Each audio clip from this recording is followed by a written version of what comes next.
Hello Ranjan, શું બનાવે છે? દાલ ફ્રાય બનાવું છું. દાલ ફ્રાય ને જીરા રાઈસ. દાલ ફ્રાય જીરા રાઈસ બનાવે. તો આ શું કરે તું? વઘાર કરે છે? તડકો માર્યો દાળનો. બરાબર. શું આવ્યું તડકામાં? તડકામાં આવે કાંદા ટામેટાની ગ્રેવી, લસણ, લાલ મરચાં, જીરા રાઈસ બનાવ્યા છે. જીરા રાઈસ તૈયાર થઈ ગયા છે? હા, એ તૈયાર થઈ ગયા. બરાબર. તો હવે આમાં શું કરવાનું? આમાં બસ હવે મસાલા કરીશ. બરાબર. એટલે મસાલામાં આ બધું મસ્ત. જો પહેલાં કસૂરી મેથી નાખું. બરાબર. કસૂરી મેથી વઘારમાં ના આવે? નહીં, હવે આવે ને.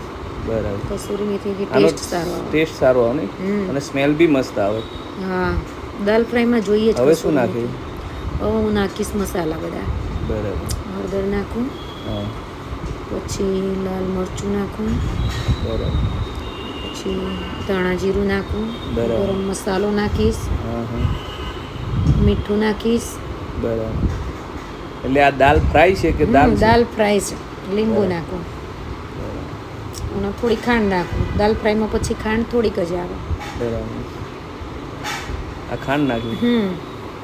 ઓકે. આ બધું હવે મિક્સ કરી નાખ્યું. હા.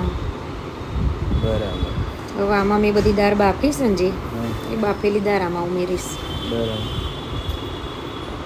આ મસાલો તૈયાર થઈ ગયો વગર એમ? હા, થઈ ગયો તૈયાર. હવે આ દાલ કેમ દાલ આખી લાગે છે?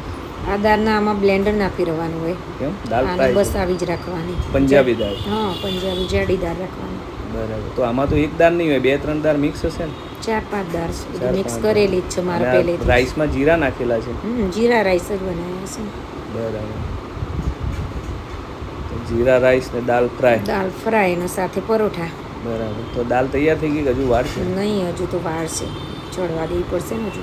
બરાબર. તો પાણી શું કામ નાખે? બહુ જાડી નહીં થાય એટલે? પાણી અમુક તો જોઈએ ને દાળમાં, જે જોઈતું હોય. બરાબર. હવે ઉકળવા દઈશ દાળને. કેટલીક વાર? થોડીક 5 મિનિટ. તો હવે પરાઠામાં શું વાર છે? બસ દાળ બની જાય એટલે પરાઠા બનાવી દઉં. પરાઠા બનાવી દીધા? હા. બરાબર. તો બની ગઈ દાલ ફ્રાય ને પરાઠા. હા, જુઓ. આ દાલ ફ્રાય તૈયાર. તૈયાર. રાઈસ તૈયાર થઈ ગયા. તો પરાઠા તૈયાર થઈ ગયા. પરાઠા બની ગયા. ઓકે. ડીશ તૈયાર. ચાલો જમવા માટે. શું છે? દાલ ફ્રાય પરાઠા.